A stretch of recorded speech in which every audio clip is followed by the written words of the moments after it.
భారత క్రికెట్ జట్టుకు ప్రాతినిధ్యం వహించేటువంటి ఆటగాళ్లు దేశవాళీ టోర్నీ ఆడకపోవడం పైన ఇప్పుడు ఆసక్తికరమైనటువంటి చర్చ కొనసాగుతుంది. జట్టులో కొంచెం కుదురుకొని స్టార్ క్రికెటర్లుగా పేరు తెచ్చుకుంటే చాలు దేశవాళీ టోర్నీల వైపే చూడట్లేదు ఆటగాళ్లు. యువ ఆటగాళ్లు కూడా ఇదే బాట పడుతున్నారు.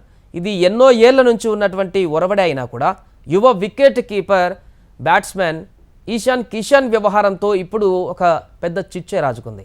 ఎంత పేరున క్రికెటర్లు అయినా కూడా భారత జట్టుకు ఆడనప్పుడు ఖచ్చితంగా రంజీ ట్రోఫీ లాంటి దేశవాళీ టోర్నీలలో ఆడాలని బీసీసీఐ కార్యదర్శి జైషా ఆటగాళ్లకు లేఖ రాయడానికి ఈ విషయంలో కూడా ఓ నిబంధన కూడా తేవాలని బీసీసీఐ యోచిస్తుండడానికి ఈశాన్ రేపినటువంటి చిచ్చే కారణంగా తెలుస్తుంది. గత నెలలో దక్షిణాఫ్రికా పర్యటన నుంచి అర్ధాంతరంగా తప్పుకొని ఇండియాకు వచ్చేశాడు ఈశాన్ కిషన్. అయితే వ్యక్తిగత కారణాలతో అతను స్వదేశానికి వచ్చినట్లు బీసీసీఐ వర్గాలు వెల్లడించాయి. కానీ ఈ విషయంలో అంతర్గతంగా పెద్ద కథే నడిచినట్టుగా వార్తలు వచ్చాయి.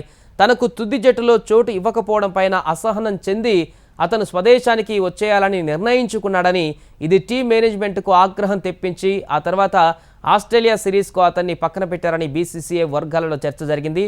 ఇషాన్ అయినా ఇంకొకరైనా కూడా భారత జట్టులోకి రావాలనుకుంటే దేశవాళీ ప్రదర్శనే ప్రామాణికమని కోచ్ రాహుల్ ద్రావిడ్ తేల్చేశాడు. అయితే దక్షిణాఫ్రికా పర్యటన నుంచి వచ్చేసినటువంటి ఈశాన్ రంజీ ట్రోఫీలో ఆడి ఆస్ట్రేలియా సిరీస్కు జట్టులో చోటు సంపాదించేటువంటి ప్రయత్నం చేస్తాడనుకుంటే అతను ఆ టోర్నీ ఊసేయలేదు. ఈశాన్ సొంత జట్టు జార్ఖండ్కు తన అవసరం ఉన్నా కూడా పట్టించుకోలేదు. కొన్ని రోజులు విరామం తీసుకుని ఐపీఎల్ కోసం ముంబై ఇండియన్స్ కెప్టెన్ హార్దిక్ పాండ్యాతో కలిసి ఈశాన్ సాధన చేయడం మొదలుపెట్టాడు. రంజీ ట్రోఫీని విస్మరించి ముంబైలో జరిగేటువంటి డివై పాటిల్ టీ20 టోర్నీలో ఆడాలని అతడు భావిస్తున్నట్టుగా వార్తలు వచ్చాయి. అయితే దేశవాళీల్లో అత్యున్నతమైనటువంటి రంజీ ట్రోఫీల్లో ఆడటాన్ని ఈశాన్ తేలిగ్గా తీసుకోవడం బీసీసీఐకి రుచించలేదు.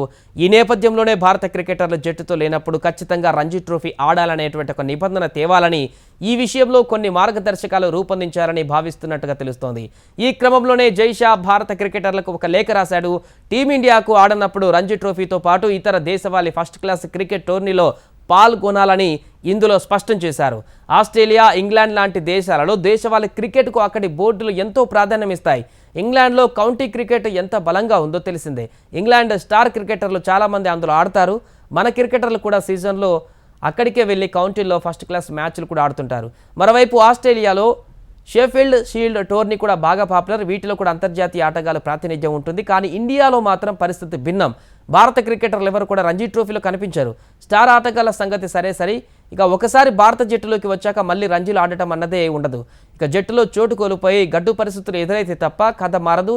స్టార్ క్రికెటర్లను చూసి యువ ఆటగాళ్లు కూడా ఇదే రకమైనటువంటి బాట పడుతున్నారు. ఈ నేపథ్యంలో తాజాగా తీసుకున్నటువంటి నిర్ణయం ఈశాన్ కిషన్ విషయంతో బయటపడ్డట్టుగా కనపడుతుంది. ఖచ్చితంగా ఇండియా టీంకి ఆడనటువంటి వ్యక్తుల టైం గ్యాప్లంతా కూడా ఖచ్చితంగా దేశవాళీ క్రికెట్లో ఆడాల్సినటువంటి ఒక నిబంధనను తీసుకొచ్చేటువంటి ప్రయత్నాలు చేస్తున్నట్టుగా కనపడుతుంది.